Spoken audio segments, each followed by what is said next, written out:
Hi, it's Connie from Prosperity Finance, sharing the best financial tips so that you can be more successful with achieving your financial goals. Now, this time of the year, we're all contemplating, what the year ahead for us. So today, I have a very special guest, Gary, who has been on our program in the past, to talk about what he thinks the 2020 property market in New Zealand look like, and also share his great investment strategy, so help you to purchase a good property that help you to grow your wealth. So without further ado, let's welcome Gary. Hello, Gary. Hello, Connie. Hi, Thanks Gary. for having me here. Thank you, Gary. Thank you for coming along. Now, a lot of people know you are a famous property coach, but just in case anyone who watching this video don't know you, can you give us a brief intro about yourself, please? Yeah, sure. I've been in New Zealand for over 20 odd years. Quite an old immigrant now, and then pretty much started as my civil engineering career, almost 20 years ago now. And then I started investing in property in 2010. Obviously want to achieve financial freedom, so I can quit my job earlier and all that stuff.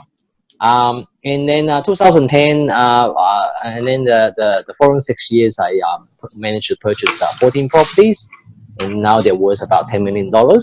And then 2013 onwards, I started to help others, coach other students, etc., helping them achieve obviously financial freedom as well. Yeah.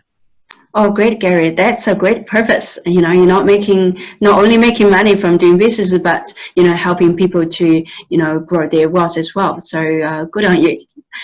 Okay, yes, Gary. As you too. Thank you. So, Gary, we got a lot of people, wondering what the 2020 New Zealand property market look like. So that's why I really want the expert, to share the views. So can you tell us about what do you think 2020 property market in New Zealand look like? 2020, I think it's going to be a up year. I think it's going to improve on 2019. So 2019, the first half of 2019 obviously was dominated by capital gains tax, and then everybody's kind of waiting and want to see what happens, what Labour will do, and what Winston Peters will do with the capital gains tax. And obviously, fortunate enough for census logic prevails, and then they cancel the capital gains tax proposal. And then pretty much after that, soon after that, the central banks. Reserve Bank of New Zealand stepped in and also trying to stimulate the economy. So really the first half of 2019 was quite flat, with a lot of good deals to be bought. And then pretty much once the capital gains was gone, interest rates start to drop. I think year on year interest rates have dropped, from 4.15, 3.99 beginning of 2019 to now 3.391 for 1 year.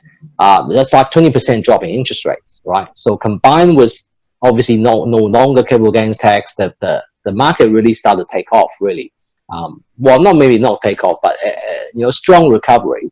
And then auction success rates for the second half of the year have, especially in Auckland, increased from 20% now to 60 probably plus %. So that's a major improvement in people's confidence in the market, and it's obviously reflected in the auction success rates, and also the buoyancy of the market has come back.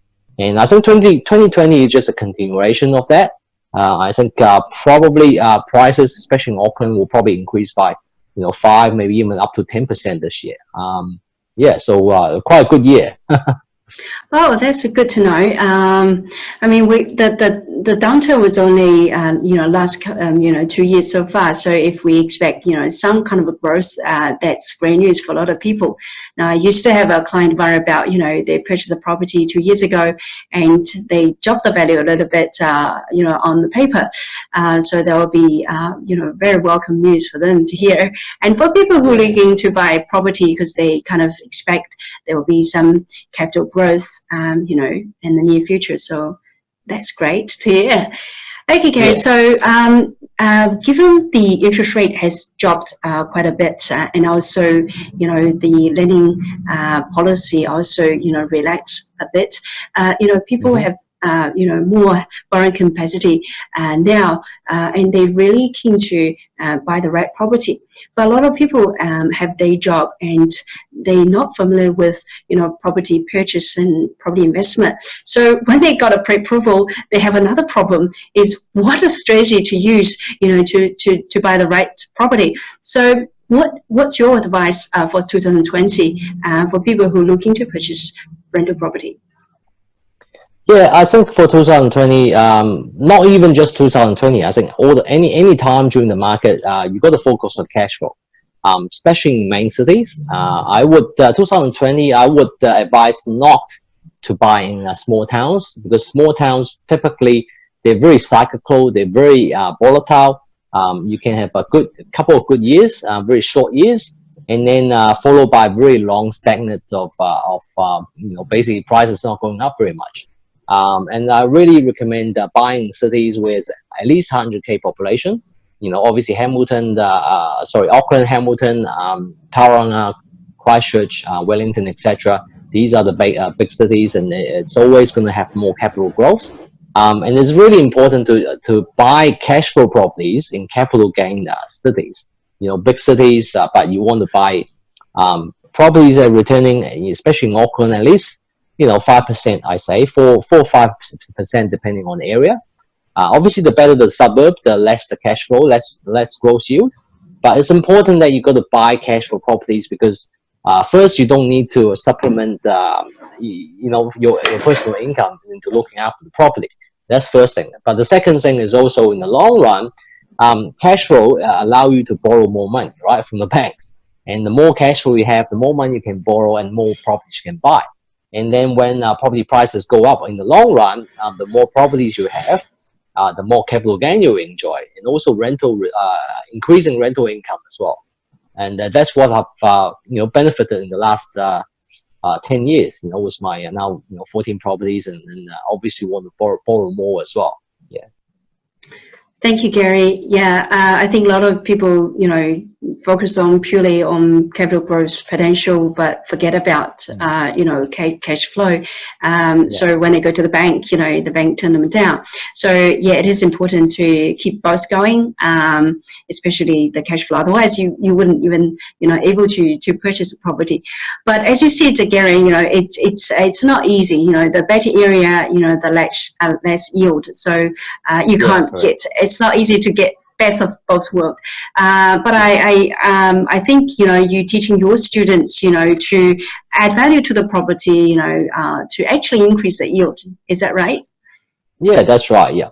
So either adding bedrooms, or sometimes do conversions adding multiple incomes on one title, or sometimes split into multiple titles as well. Obviously depends on the client's students' affordability, financial situation and things like that. There's no one strategy fits all, but the overall strategy is always focused on cash flow, and then capital growth is kind of like second. Yeah.